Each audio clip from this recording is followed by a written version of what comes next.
है 14 साल जरदारी माफिया का राज बर्दाश्त करने के बाद आज भी आपके चेहरे के ऊपर मुस्कुराहट है, इसका मतलब प्लेयर लोग हो आप।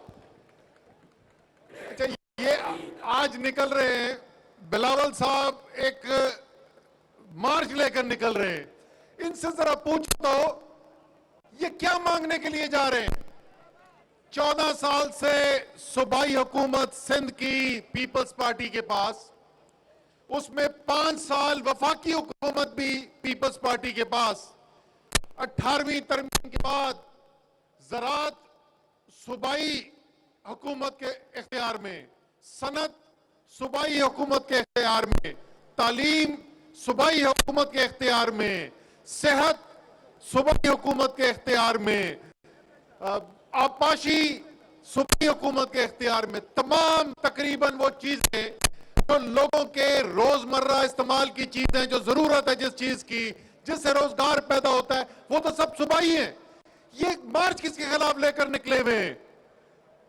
14 साल ये दिन ब दिन अमीर से अमीर तर होते चले गए, लेकिन जो पैसा वफाक से सिंध को आ रहा है, आपको पता है कि इस साल, सिर्फ साल के अंदर 2000 अरब से ज्यादा पैसा जो है, तकरीबन 2000 अरब के करीब तकरीबन पैसा जो है वो वफाक से सिंध की हुकूमत को दिया जा रहा है।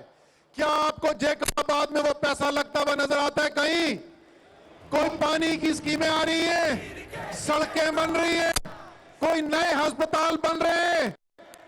इसीलिए बिलावल, मैं आपको बता रहा हूं, पहले भी मैंने दूसरे इलाकों में कहा है, अगले साल जब वोट मांगने के लिए निकलोगे, और इंशाल्लाह अगले साल का इंतजार करना पड़ेगा, बड़ी आजकल बढ़ के मार रहे हैं, हुकूमत 1 दिन में गई और 4 दिन में गई और 5 दिन में गई, अगले साल का इंतजार करो।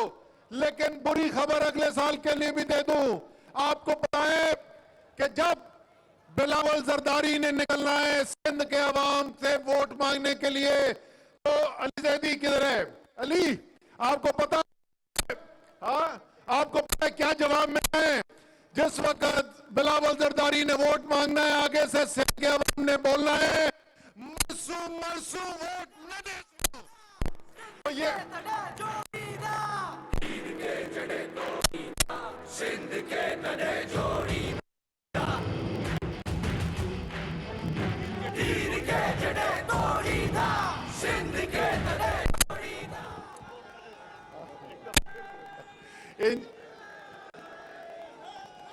अच्छा, आपको यह भी बता दूं, मोहम्मद मियां सुमरो, इनके वालिद, मेरे वालिद के दोस्त, मेरे बड़े भाई के ये दोस्त, मेरे काबीना में हम बैठते हैं, मेरी 7 वाली सीट पे मोहम्मद मियां सुमरो बैठते हैं। आपको ये बताऊं, ये बड़े खामोशी से काम करने वाले आदमी हैं, निजकारी की वजारत इनके पास है।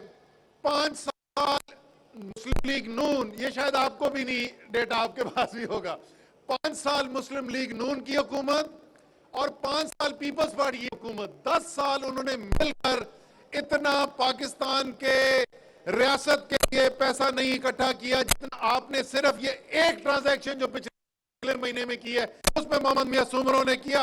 मोहम्मद मियां सुमरो के लिए तालियां जी।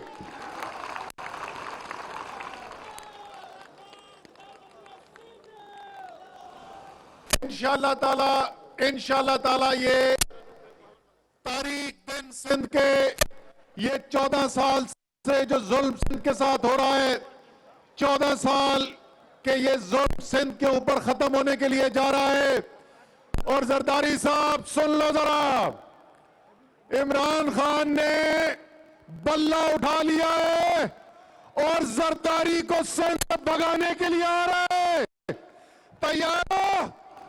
तैयार हो? और इमरान खान का साथ दोगे? इंशाअल्लाह। पाकिस्तान जिंदाबाद।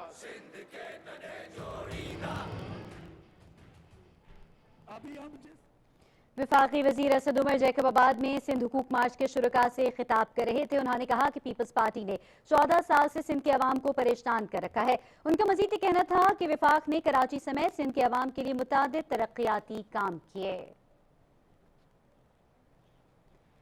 नाज़रीन, आपको बताते चलें कि इस वक्त वफाकी वज़रा जैकबाबाद में मौजूद हैं। सिंध हुकूक मार्च के शुरका से खिताब का सिलसिला जारी है।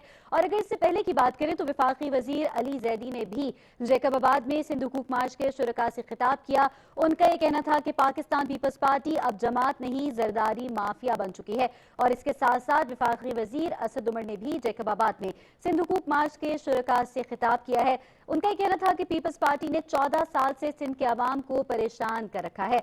उनका मजीद ये भी कहना था कि वफाक ने कराची समेत सिंध के अवाम के लिए मुतअद्दिद तरक्याती काम किए हैं। उन्होंने कहा कि सिंध के अवाम पर 14 साल से जारी जुल्म सितम खत्म होना चाहिए। साथ साथ उनका यह भी कहना था कि पाकिस्तान पीपल्स पार्टी अब जमात नहीं, जरदारी माफिया बन चुकी है।